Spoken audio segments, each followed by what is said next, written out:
to be potentially fighting for Misfits. I don't believe he's going to fight you first. That'd be a pretty tough first opponent. But what do you think about his credentials? Because there's a lot of people who say, is he legit? Is he not legit? How do you think he will fare in boxing? Look, Andrew Tate didn't have a bad kickboxing career. Like, he was okay.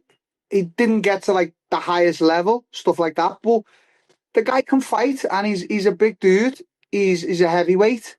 You know, he packs a punches too.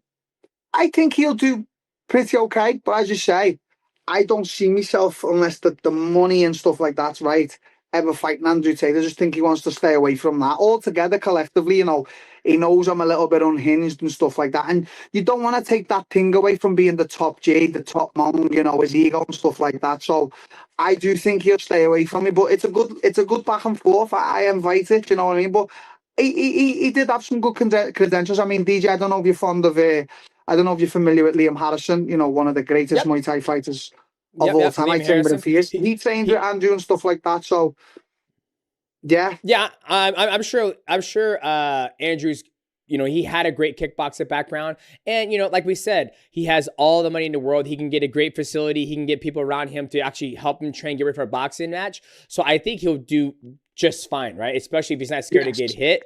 But, you know, I think that's a fight that all of us want to see. And, you know, we got special guest, MMA Gurus, in the chat. He helped set this interview up. He's a big fan of yours as well. What's up, guys? How's it going, man? What's up, Guru? He just chat shit about me. Do you want some? What did I say about you recently? No, you don't. We've always been cool. I just love the way you shit talk everyone else. It just makes me happy. Thanks. Yeah, I got messaged 5 minutes ago telling me to crash the interview. I don't know what you want me to fucking say, though. I love it. Yeah, I thought I'd show up, you know, show some moral support, you know, bring some extra viewership in. You know how it goes, dude. Hey, come on, I'm working myself way back up now, mate. You got to support me now on the way back up. You're back into his prime, dude. Second prime of Darren Till, dude. Where's Andrew Tate? Where's Andrew Tate, man? You take his chin off. Where the fuck is he, mate?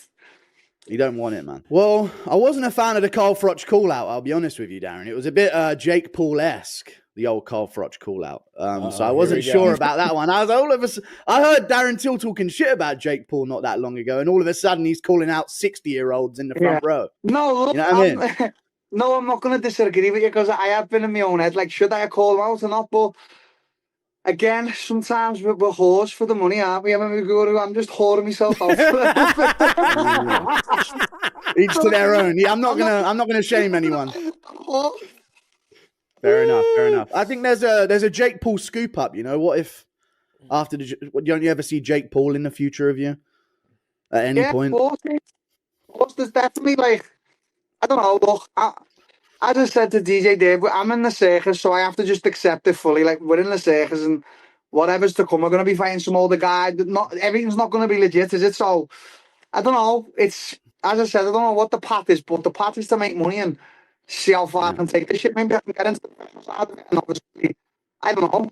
I think I'm good. Do you know what I mean? You're all right. You know, you're pretty decent. I think if you're going to be in the shit show, you should be at the top of the shit show. You know, you want the big pieces of shit is what you're looking for. Oh, God. Well, you know, Drew, thank you so much for stopping by, and thank you for hooking up this interview, because I was trying to get Darren on, and Drew actually gave me your number, Darren, so I can get you on the Mitacast. So I appreciate you, Drew. No problem. No, I'm just networking, you know. It's just how I am these days, you know, just connecting Demetrius Johnson and Darren Till. It's just normal stuff in the life of me, you know. Simple shit, you know. DJ, whose number are you going to give MMA Guru in return for Darren Till? I mean, I was trying to work on who we working on, Darren. Not Darren. Give me John Jones's number. I need some ammunition. I don't have John Jones' number, but okay. I'll try to get you somebody. But it's whoever you want, Guru. You know, I got you, baby. I got you. Okay. Ian Gary? He never got back to me. I don't have his number. Okay, maybe cool. Darren. Right, well, I'll just fishing for some ammunition. I ain't got his number. We'll leave it there. Okay. All right, Guru. Appreciate you stopping by, brother. We'll chat soon on the next UFC pay-per-view. I think people are waiting for that. Sure, we will on the next episode of the Mighty Guru Show. How about that, Darren? The Mighty Guru Show. What do you think about that, mate? I've really come up in this world, you know? All right, we'll have to get Darren on. We'll give Darren a little 5-minute segment at the end of our next episode then. See you later, guys. I'll just fucking leave. I'll just leave then, guys. See if it fixes it. Bye, Guru. So, boys, ladies and gentlemen, that is our man, Darren Till. If you enjoyed this episode of the Mighty Cast, please give a like, subscribe. Also, hit the bell to go live. I am your host, Demetrius Johnson. Our guest was Darren Till, co-host Michael Walters in the back. We will see you guys in the next episode of the Mighty Cast.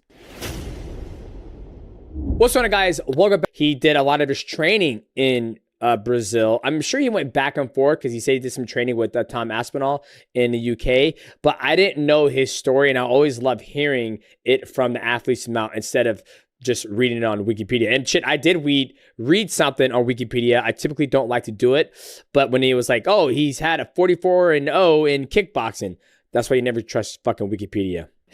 Yeah, he's turned into one of my favorite personalities. And also, I want to say I have turned a little bit into a bigger fan of this influencer boxing thing after seeing Canelo Crawford. I know I'll get a lot of hate for this, but I don't know why. It's more, to me, just seeing like Darren Till, Luke Rockhold. There's some, as an MMA fan, that's appeals to me more. It might feel crazy to say that. I understand Canelo Crawford. If you're a boxing enthusiast, that's going to be a great fight for you, and you probably were loving For me, I just love seeing Darren Till just knock these dudes out. And if he's going to fight Carl Froch next, if he's going to fight Andrew Tate next, which I'm not sure if Misfits would give Andrew Tate such a difficult opponent in his first fight.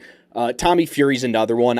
We didn't really get to talk about that, but I would love to see Darren Till against Tommy Fury. It's kind of these stories that get me invested, and he is such a great personality that I don't know why I'm starting to become a bigger fan of this whole Misfits boxing scene. Because I think it's because it's entertainment, right? I think at the end of the day, it's entertainment, and that's what makes UFC so damn dominant, is because, like even Darren said, like, the prelims are better than the main card because you have Killer's Row on there, where in boxing, you don't have that. And if you were to have that in boxing, what would that do to the sport of boxing? Would it still be exciting where you get a guy like Terrence Crawford taking on Canelo Alvarez? It would never have happened if Turki Al-Hashish would have never fronted the money. You know what I mean? And I agree with you. Like, when I watched the Canelo versus Crawford fight, I was in a certain mood where I wanted to be entertained, like more of like just a combat and just like, let me see something open up. But Crawford was such a technician in there, and that's boxing. Like watching Mayweather fight, you know, his fights weren't the most exciting, but when it came to technical, it was very, very exciting. I wasn't in that mood to be technical that night. I was in a mood, you know, because your boy was 3 sheets to the win, and also I wasn't fucking Baskin Robbins. But I think Darren Till is on this money train where he is put on excited fights with Miss